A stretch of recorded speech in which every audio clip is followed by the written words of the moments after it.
épitoum. Je répète, dans les Grecs anciens, quand on parle de la convoitise, on utilise ce mot qu'on appelle épitoumia.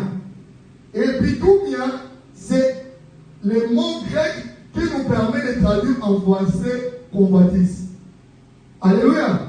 Quand vous lisez la parole de Dieu, vous voulez connaître la convoitise. Les gens qui parlent très loin. C'est le mot épitoumia qu'on a utilisé pour traduire en parlant de la convoitise.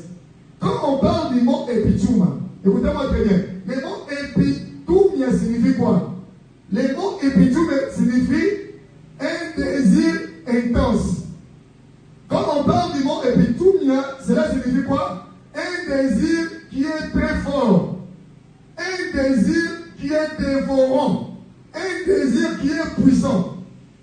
Désirer ce qui est défendu ou bien ce qui est interdit. C'est ce qu'on appelle épitoumia.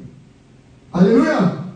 Quand vous désirez quelque chose que Dieu a interdit, c'est ce qu'on appelle la convoitise, c'est ce qu'on appelle épitoumia.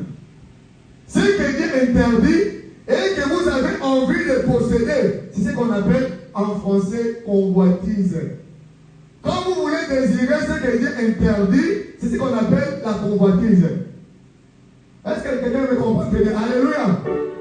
Quand vous avez en vous un désir puissant, un désir fervent, un désir déréglé pour avoir ce que Dieu interdit, c'est ce qu'on appelle convoiter.